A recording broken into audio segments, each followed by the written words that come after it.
From the CPRE Knowledge Hub and cprehub.org, this is Research Minutes, a deep dive into new and important research in education.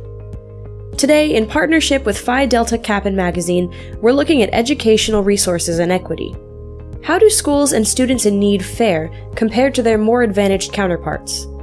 And what can be done to close persistent gaps in vital areas like funding, teacher quality, and external support? So policymakers at every level need to be looking at which schools have the fewest resources overall, which schools have the fewest partners, and how can we make these individual connections between these schools that have the greatest need and the partners who have the most resources. Those questions drive the May 2019 issue of Kappan Magazine, and today we speak with contributing writer and Harvard University researcher Ebony Bridwell-Mitchell. She joined CPRE senior researcher Rand Quinn to discuss her new Kappan article, Them That's Got, and a recent study showing that school partnerships can leave some of the neediest schools behind. The big idea here is that those schools that start off with certain advantages end up having advantages in the long run. The schools that are out ahead are going to pull ahead even further. That's right now on Research Minutes.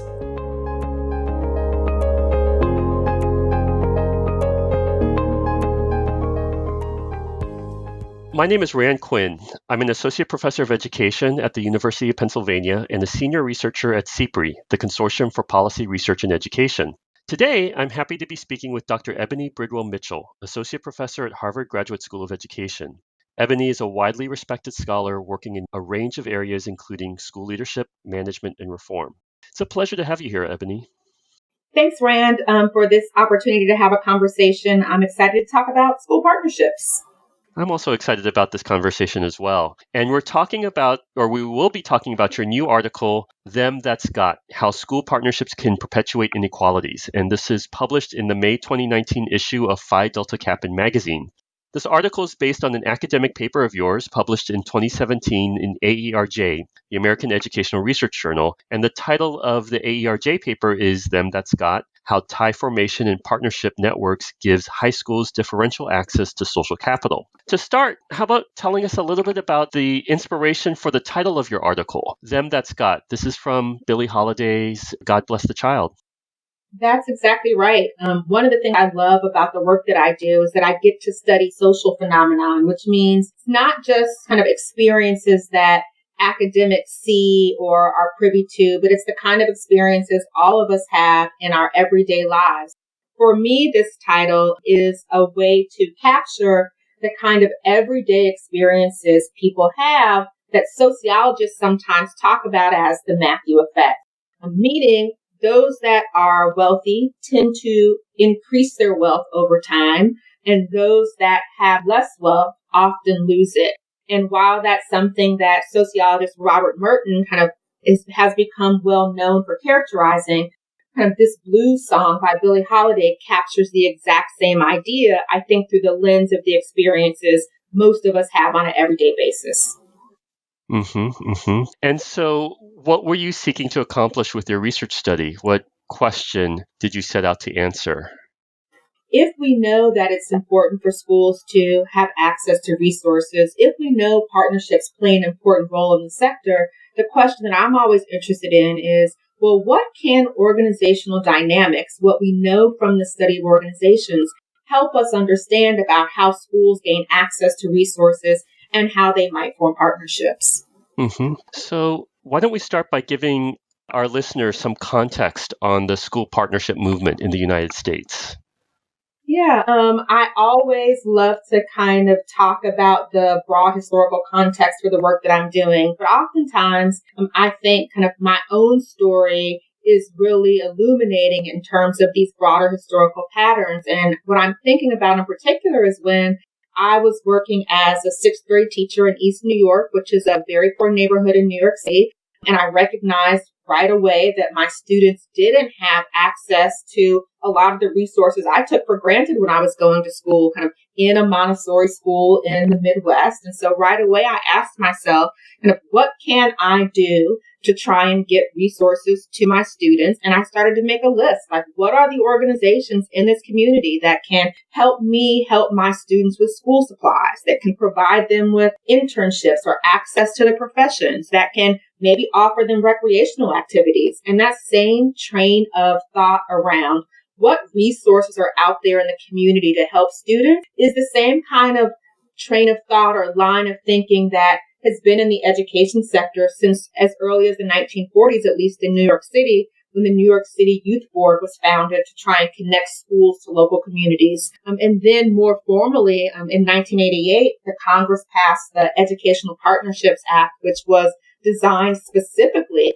to encourage schools to partner with private and nonprofit organizations. The idea being that if we could somehow connect business and nonprofits to educationally disadvantaged students, then we might actually be able to support them. And then finally, and most recently with No Child Left Behind, the push for partnerships increased pretty dramatically.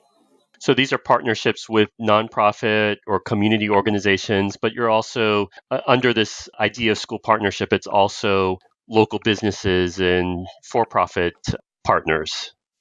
Exactly. Nonprofits, but also kind of organizations that we might think about as like political organizations, community organizations, universities, colleges, especially in my study, where the data came from was basically schools listing the different kinds of partnerships that they had, meaning listing in a report that they had to make to the New York City Department of Education every year. And the list of partners they indicated were wide ranging. One of the most unique that I still remember to this day is Bobbi Brown Cosmetics. And I thought to myself, what was that partnership for? But there were a wide range of them. So a core concept for your study is that of social capital. What is social capital, and what do we know about its role in schools and in education?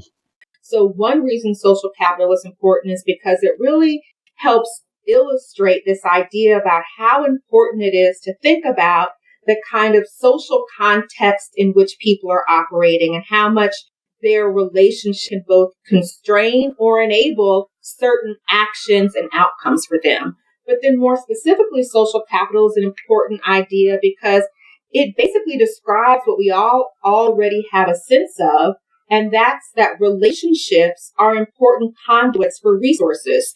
And in resources, at least in my field, refers to a wide range of resources, ones that researchers refer to as cognitive. So this idea of information or expertise or advice, but also some of these resources can be social resources, like being able to confer legitimacy on someone, being able to invest in trusting relationships.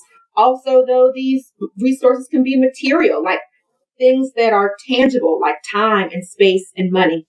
And we typically understand social capital from a social networks perspective. And when you, in your study, are looking at school partnerships and the relationships between schools and organizations, nonprofit businesses, and the like, this is essentially a network study. Is that correct? I think that's right. And one way to think about social networks is really to keep remembering that social capital is all about relationships. And social networks are a way to think about the patterns that exist in people's relationships. And social network analysis, which is a technique that I use in this study, is really a way to kind of make more concrete what those patterns are. Because once you can make those patterns in relationships concrete, you can start to make some predictions about people's behaviors and what different outcomes will be. It's part of the reason Facebook is such a popular platform. It also kind of relies on this way of looking at patterns in people's relationships to make certain predictions about people's behaviors and about outcomes more broadly. Mm-hmm. So talk a bit about your study and the context and data that you use to understand school partnerships. Yeah, it's funny because when I started this study, meaning collecting data for it initially, it was before people started talking about big data. And this study, the data for it, is in no way big data with respect to the way we understand it today. It's 1.3 million observations, which is a lot from the perspective of how we usually or how sociologists often approach looking at certain problems. But those 1.3 million observations are really just what I was able to see when I asked myself, if I look at every single high school in New York City, and if I look at every single possible partnership that could exist between those high schools and other organizations, and I looked at all the possible combinations, that would tell you what partnerships actually exist, but what partnerships could exist but didn't. And when you look at all of those partnerships, both potential and actual, you can see this pattern emerge in terms of who has relationships and who doesn't, who has more relationships and who doesn't, which ones of these schools seem to be in the center of the action, meaning it's easier for them to get to lots of different partners, which ones seem to be more peripheral. And so it's really my looking at this pattern of relationships between schools and these partner organizations that lets me draw some conclusions about how those patterns might matter for the partnerships that schools might have in the first place, the partnerships that may emerge over time or in the future, and then also thinking about how those partnerships might change over the course of this study, which was from the 1999-2000 school year to the 2004-2005 school year. Mm-hmm. And before you started your analysis, did you have a hunch or a sense of what you were expecting to find? Well, I will say I did have a pretty strong hunch because from the perspective of researchers who study social capital and social networks, there's a pretty broad consensus that the pattern in this network plays a pretty big role in the behaviors of people and in their outcomes.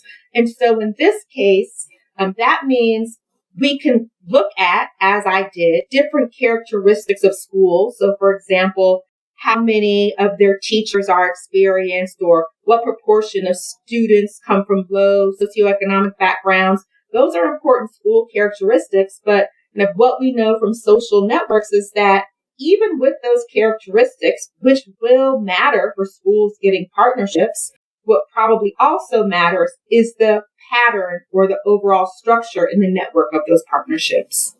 So returning to the title, Them That's Got, and the Matthew effect that you talked about earlier, share with us your findings. What did your study conclude? Yeah, so basically the approach that I took was to try and compare different school factors. So things like, is there a new principal?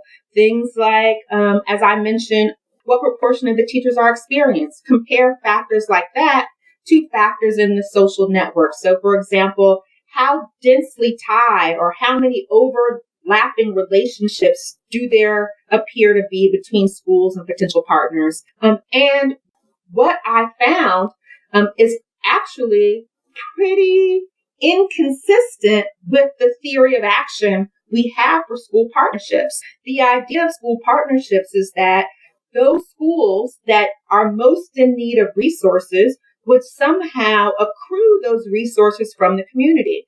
But in fact, what my research shows is that oftentimes those schools that are already pretty well advantaged in terms of resources tend to be the ones that have more partnerships. So in this case, the big idea here is that what Billie Holiday and admittedly Robert Burton have helped us see, which is that those schools that start off with certain advantages end up having advantages in the long run. So it's not so much the entrepreneurial nature of the teachers or the principals as much as it is these network characteristics. Well, I do want to be clear. In my study, I do look at, does having a new principal, which you might think of as kind of a motivating factor. You're a new principal, you're in there, you want to make relationships, much like the story I told about myself as a new teacher. And it is the case that having a new principal increases the likelihood that a school will have a partner. So this kind of motivation and agency does indeed matter. Schools with a new principal were 27% more likely to have partners. So I don't want to suggest it doesn't matter. What I do want to make clear is that every single social network characteristic had a bigger effect than that. So that means thinking about, in fact, the biggest factor was schools having had relationships in the past. So if you've had a partner in the past, you're much more likely to have a partner. If you've had a partner in the past, you're much more likely to have a partner in the future. If you're one of those schools in the center of the network, like I was describing, you're much more likely to have a partner. If you don't have to compete with lots of other schools for the same partner, you're much more likely to have a partner. And if you're in a network where lots of other schools and partners are tied to each other, so there's an easier way to access the partner you might want, you're also more likely to have a partner. So for me, quite honestly, one of the most important ideas of this paper is how it illustrates this balance between choice and constraint, between action and opportunity. So the social network is a way to explain the opportunities that exist. And of course, once you have access to certain opportunities, it's your job or responsibility to try and take action to seize those opportunities. But this paper shows not everyone has access to the same opportunities. To what extent is this phenomenon increasing inequity, or at least maintaining inequality? Yeah, that's an important question that I have been spending a lot of time thinking about. And I think the right way to think about it is to imagine, if you wanted to imagine, schools starting at the same, let's say, starting line in a race. And this isn't even a perfect analogy because some schools are already out ahead at the start of the race. But what this study shows is that the schools that are out ahead are going to pull ahead even further. So that means the schools that are left behind, it's not so much that they're being kept down or worse off than they otherwise would have been. It means they're falling farther and farther behind because other schools are pulling further ahead more quickly. So if I'm a teacher in an under-resourced school community, a school that maybe doesn't have prior partnerships or is peripheral to the network, what are some strategies that I can do or that my principal can do to help narrow that gap or to help generate partnerships? Yeah.